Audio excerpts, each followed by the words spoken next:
भगवान को प्रसन्न करने के लिए जिस व्रत का उपदेश वो मैं तुम्हें बता रहा हूं। ये फागुन के शुक्ल पक्ष में 12 दिन तक केवल दूध पीकर किया जाता है, और जो कामना करे उस कामना की पूर्ति हो जाएगी। 12 दिन तक इसे पयो व्रत कहते हैं। इन व्रतों में बड़ी सामर्थ्य है। अमावस्या के दिन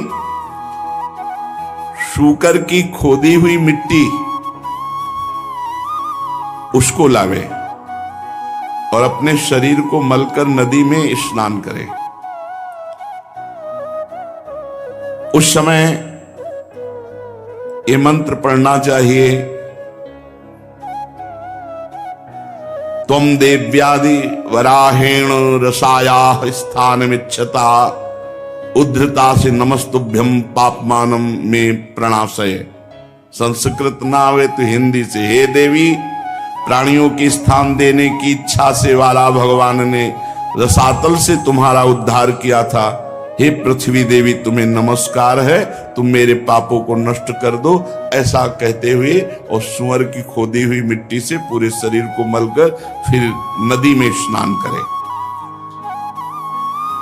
इसके बाद अपने नित्य नैमित्तिक नियमों को पूरा करके एकाग्रचित्त से मूर्ति, वेदी, सूर्य, जल, अग्नि और गुरुदेव रूप से भगवान की पूजा करें।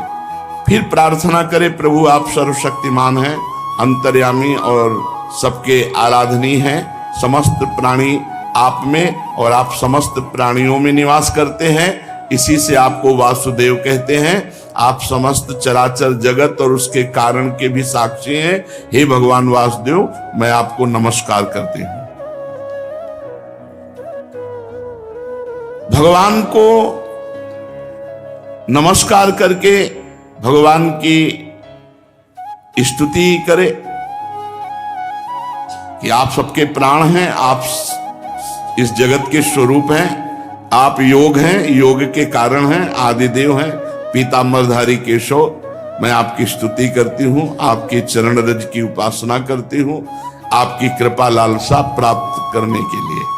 फिर गंधमाला आदि से भगवान का पूजन करे और दूध से भगवान की मूर्ति का स्नान करावे। इसके बाद वस्त्र, यज्ञोपवीत, आभूषण, जो व्यवस्था है, द्वादशाक्षर मंत्र से भगवान का पूजन करे और दूध में पकाए हुए घी और गुड़ और साली के चावल से द्वादशाक्षर मंत्र से हवन करे। कुछ नैवेद्य भोग लगावे, सबको बांट दे, जरा सा स्वयं पाले, भगवान को आचमन करावे। फिर तांबूल पान का बीड़ा और 108 बार द्वादशाक्षर मंत्र का जप करे। फिर 4 प्रदक्षिणा दे और भूमि पर लौटकर साष्टांग दंडवत प्रणाम करे। निर्माल्य को सिर पर लगावे और वो जो खीर बनावे तो रोज कम से कम 2 ब्राह्मणों को पवावे, उनको दक्षिणा दे, सत्कार करे। ब्रह्मचर्य से रहे, प्रातः काल स्नान करके दूसरे दिन फिर ऐसी पूजा करे। फिर भगवान को वैसे दुग्ध स्नान, फिर वैसे 2 ब्राह्मणों को। 12 दिन तक ऐसे ही ब्रह्मचर्य रहकर वो स्वयं केवल दूध पिए, पयोव्रत कहते हैं, और भगवान की ऐसे आराधना करे, जो चाहेगा वो प्राप्त हो जाएगा।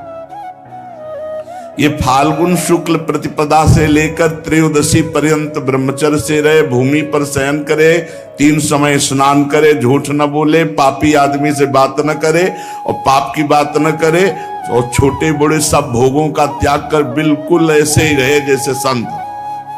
किसी भी प्राणी को कष्ट न पहुंचाए, भगवान की आराधना करे, तो ये बहुत कम समय में 12 दिन में ये पयोव्रत रखने वाला जो कामना करेगा उसकी पूर्ति हो जाएगी। अत्यंत एकाग्रचित होकर के इसकी आराधना करना चाहिए। पयोव्रत इसका नाम पयोव्रत है। ब्रह्मा जी ने मुझे बताया था, मैंने तुम्हें बता दिया। देवी तुम भाग्यवती हो, तुम इसको कर सकती हो। कल्याणी भगवान को संतुष्ट करने वाला ये सर्व पयोव्रत है, जिससे भगवान प्रसन्न होते हैं। परीक्षित अपने पतिदेव महर्षि कश्यप जी का उपदेश प्राप्त करके अदिति ने सावधानी से 12 दिन तक पयोव्रत का अनुष्ठान किया। जे ही पूरा व्रत हुआ तो सामने देखा भगवान प्रकट हो गए। अच्छा, भगवान जब प्रकट हुए तो चाहे देवकी वसुदेव जी के सामने या यहां इस समय अवतार ले रहे हैं, तो पहले चतुर्भुज रूप में प्रकट होते हैं और फिर भगवान जो अवतार लेना चाहते वो रूप धारण करते हैं। तो यहां भी शंख चक्र गदा पद्म धारण किए हुए सामने प्रकट हो गए। अदिति जी तो विकल हो गई और प्रेम विह्वल होकर पृथ्वी पर लौटकर साष्टांग दंडवत प्रणाम किया। फिर उठकर हाथ जोड़कर भगवान की स्तुति करने की चेष्टा की, परंतु इतना आनंद, इतने आंसू की बोल न सकी। सारा शरीर पुलकित हो गया और आनंद उल्लास के साथ कंपायमान शरीर चुपचाप खड़े हैं। परीक्षित, यज्ञेश्वर भगवान श्री हरि देख रहे थे। माता अदिति धीरे धीरे साहस करती कि भगवान का कुछ स्तवन करें, पर स्थिति इतनी प्रेम विकल है। फिर हिम्मत की और लड़खड़ाए हुए शब्दों में कहा, आप यज्ञ के स्वामी हैं, स्वयं यज्ञ हैं, आप अच्युत हैं। आपके चरण कमलों का आश्रय लेकर घोर पापी भी भव समुद्र से तर जाता है। आपके नाम का कीर्तन, नाम का श्रवण ये संसार से तारने वाला है। आपके नामों के श्रवण मात्र से परम कल्याण हो जाता है। हे आदि पुरुष,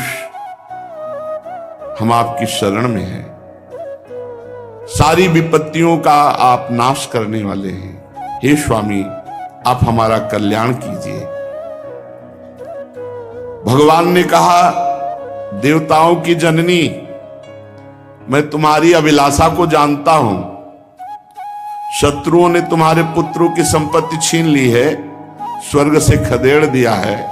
तुम चाहती हो कि युद्ध में तुम्हारे पुत्र उन्मत्त वाले बलि असुरों को जीतकर विजय लक्ष्मी प्राप्त करें, इसीलिए तो आराधना किया है ना। तुम्हारे पुत्र धन समृद्धि से युक्त हो जाएं और जैसे विराजमान थे पहले स्वर्ग में वैसे ही आनंद हो जाए। तो देवी, ये तो नहीं हो सकता।